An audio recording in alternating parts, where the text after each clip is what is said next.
शंकर पर जल चढ़ाने का जो भाव वर्णित किया जाता है कि हम शंकर को मंदिर में जाकर जल चढ़ाते हैं तो खड़े खड़े चढ़ाएं कि बैठकर चढ़ाएं। बहुत ध्यान देना साहब।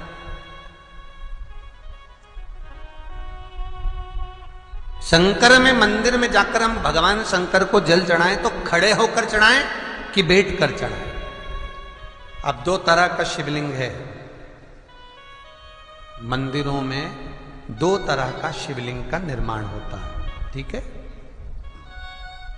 एक विष्णु शिवलिंग, एक शक्ति पार्वती शिवलिंग।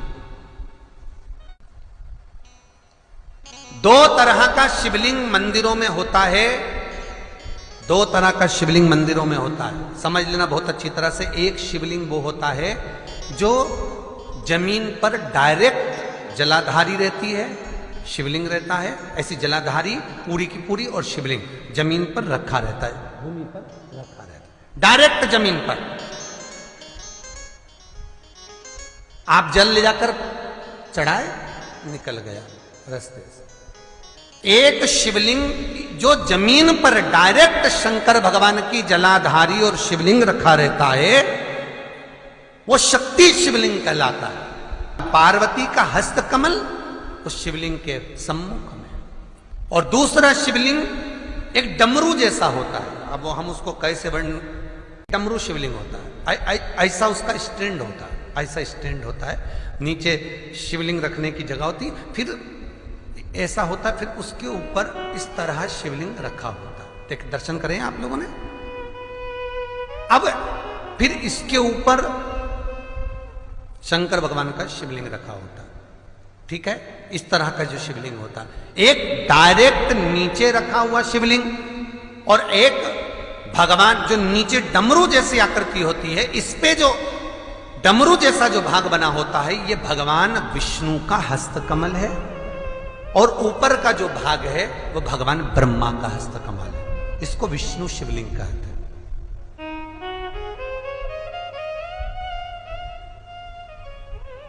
इसको हरीश्वर महादेव भी कहा जाता है। कौन सा महादेव कहते हैं? हरि सर्वेश्वर महादेव। हरीश्वर महादेव भी कहते हैं, हरि सर्वेश्वर भी कहते हैं। तो डमरू जैसा जो शिवलिंग का निर्माण हुआ है मंदिर में, अगर शिवलिंग ऊंचा है, शिवलिंग थोड़ी सी हाइट पर है, ऊंचाई पर है, और डमरू जैसा भाग फिर उसके ऊपर जलाधारी के बाद शिवलिंग निर्माण किया गया है, तो वो विष्णु शिवलिंग कहलाएगा, वो हरीश्वर शिवलिंग कहलाएगा, वो हरिवंश शिवलिंग कहलाएगा, हरीश्वर कहलाएगा। और जो डायरेक्ट सीधे जो रखा हुआ है, 12 ज्योतिर्लिंग के अगर आप दर्शन करेंगे तो कहीं पर भी आपको विष्णु शिवलिंग नहीं मिलेगा, केवल एक नागेश्वर को छोड़कर जम के बोलिए, केवल एक नागेश्वर। नागेश्वर को छोड़कर बाकी के जितने 12 ज्योतिर्लिंग में शिवलिंग के दर्शन करोगे सब शक्ति शिवलिंग मिलेंगे, सब जमीन पर। आप जितने भी देखेंगे, काशी का देखेंगे, महाकालेश्वर देखेंगे, तो डायरेक्ट जमीन पर जलाधारी बनी है महाकाल बाबा की, डायरेक्ट जमीन पर बनी है, कोई ऊंचाई नहीं है, डायरेक्ट जमीन पर, फिर शिवलिंग है। ओमकारेश्वर देख लीजिए, ममलेश्वर देख लीजिए, आप चाहें तो विश्वनाथ देख लीजिए, डायरेक्ट जमीन पर। सोमनाथ देख लीजिए, डायरेक्ट जमीन पर। केदारेश्वर देख लीजिए, डायरेक्ट जमीन पर। भीमाशंकर, वैद्यनाथ, डायरेक्ट। आप वैद्यनाथ जी के लाइव प्रसारण कभी चालू कर देखना, डायरेक्ट जमीन पर, डायरेक्ट। तो जितने भी शिवलिंग हैं सारे के सारे शक्ति शिवलिंग हैं। जो डमरू के भाग पर रखा हुआ है वो हरीश्वर शिवलिंग, विष्णु के हस्तकमल पर जो रखा है, तो शास्त्र कहता है आप शक्ति शिवलिंग का जब जब अभिषेक करें, बहुत ध्यान रखना अपनी जिंदगी में इस प्रसंग को श्रावण के महीने में बहुत ध्यान रखना। आपके आसपास में भी मंदिर हो तो उस पर ध्यान रखना। जो शक्ति शिवलिंग हो उस पर जब भी जल चढ़ाना तो बैठकर चढ़ाना, बैठकर चढ़ाना। शक्ति शिवलिंग पर जब भी जल चढ़े, भले शिवलिंग कितना भी ऊंचा हो, कितना भी ऊंचा हो, तो संघी से चढ़ा दो, पर जल बैठ कर चढ़ाइए। भले शिवलिंग ऊपर है, पूरा तरह से हाथ नहीं पहुंचा, जैसे सोमनाथ जी में अब शिवलिंग कितना बड़ा है, महाकालेश्वर का शिवलिंग कितना बड़ा है, तो उसको तो बैठकर स्नान नहीं करा सकते। भले शिवलिंग कितना भी ऊंचा हो, पर अगर भूमि टच है, शिवलिंग अगर भूमि टच है, शक्ति शिवलिंग है, तो भले आधा शिवलिंग नहाए, आधे पर पानी जाए, पर बैठकर ही स्नान कराया जाता है। और महाराज यदि हरीश्वर शिवलिंग है, अर्थात भगवान विष्णु के हस्त कमल पर, ब्रह्मा के हस्त कमल पर यदि शिवलिंग है, तो वो शिवलिंग का जब भी स्नान कराएंगे, अभिषेक कराएंगे, पूजन कराएंगे, तो खड़े होकर ही करना है। और खड़े होने का भी तरीका होता है, दोनों चरण बराबर में रखकर कभी भी शंकर भगवान के शिवलिंग का स्नान नहीं कराया जाता। दोनों चरण बराबर रखकर, अगर हरीश्वर शिवलिंग है, किसी मंदिर में शंकर को जल चढ़ाने के लिए आप गए हो और शंकर को जल चढ़ा रहे हो, तो हरीश्वर अगर शिवलिंग है तो दोनों पांव बराबर रखकर नहीं, एक सीधा चरण थोड़ा सा आगे रखिए और उल्टा चरण थोड़ा सा पीछे रखकर भगवान शंकर का जलाभिषेक करने पर लक्ष्मी जैसे अपने चरण रहते हैं, भगवान शंकर उसी तरह से लक्ष्मी को दौड़ाते हुए अपने घर में प्रवेश कराते। लक्ष्मी भागती हुई, अगर जो पुष्टि मार्ग से जुड़े होंगे, जो भगवान ठाकुर जी की सेवा करते हैं, पुष्टि मार्ग से जुड़े हों, श्रीमद वल्लभाचार्य जी से, वल्लभ कुल बालकों से जिनका ब्रह्म संबंध हुआ है, ऐसे अगर जीव हैं, वैष्णव जीव हैं, तो वो दर्शन करते होंगे ठाकुर जी, यमुना जी और महाप्रभु जी का। तो कैसा दर्शन करेंगे? श्रीनाथ जी का दर्शन करेंगे तो दोनों पांव श्री जी बाबा के, मेरे ठाकुर जी के बराबर पर है, नाथ द्वारा वाले श्री जी बाबा के, गोवर्धन नाथ जी के दोनों पांव चरण बराबर। श्रीमद वल्लभाचार्य जी का दर्शन करेंगे तो दोनों चरण बराबर के फोटो में मिलेंगे। पर यमुना जी का अगर आप दर्शन करेंगे, पटरानी यमुना जी का जब दर्शन करेंगे, तो यमुना जी का चित्र का दर्शन करेंगे तो यमुना हमेशा एक पांव यमुना जी का आगे मिलता है। क्यों?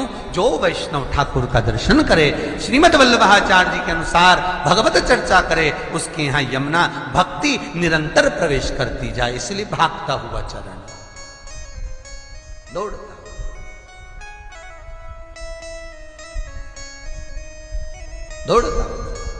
तो शंकर भगवान का अगर हरीश्वर शिवलिंग है, कहीं शिवलिंग डमरू आकृति पर, अगर ऊंचाई पर है, हरीश्वर है, तो फिर जल खड़े होकर चढ़ाए, चरण आगे पीछे। बहुत ध्यान देना महाराज, हरीश्वर शिवलिंग का वर्णन किया महाराज, बहुत सुंदर बात कही है, बहुत ध्यान से सुनिएगा।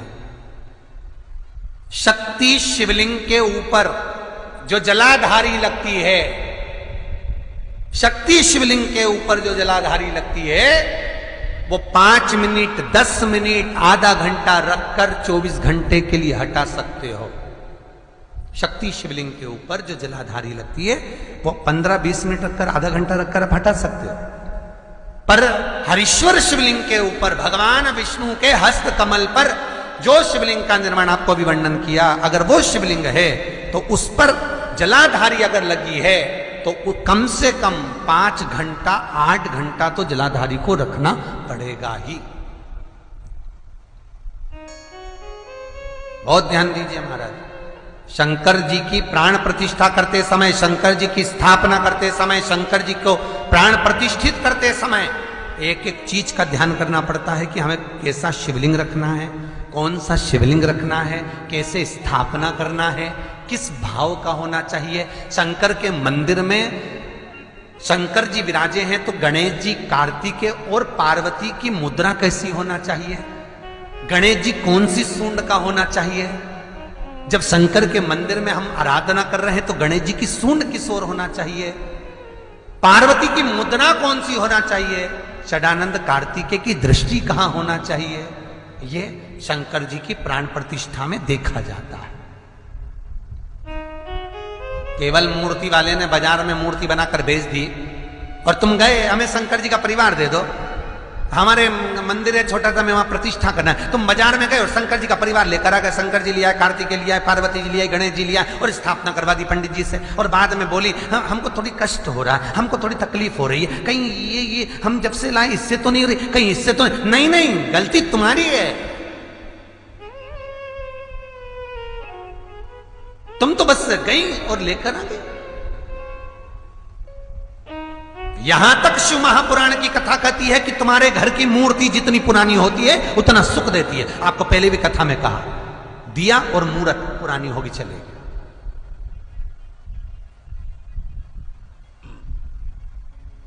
पुरानी चढ़े हुए जल को जब आप थोड़ा सा लेकर आते हो, आपको बताया था ना कि खाली लोटा नहीं लाना चाहिए, खाली कलश शंकर जी के मंदिर से वापिस नहीं लाना। शंकर भगवान को जल चढ़ाया, चढ़ाने के बाद थोड़ा सा जल हाथ में या कटोरी में या कलश में झेल लिया, भले 2 बूंद लाओ पर अपने घर पर लेकर आओ। उस 2 बूंद जल का भी स्पर्श कलश के अंदर हाथ की 3 उंगलियां लगाकर अगर त्रिशूल पर टच कर कर मात्र आपने उस कलश के अंदर लगा दिया और वो जल भी आपने अपने घर पर छोड़ दिया, छीट दिया या उसका आचमन मात्र हो गया, तो व्यक्ति का यश बढ़ना अपने आप प्रारंभ हो जाता है, उसकी यश की प्राप्ति उसको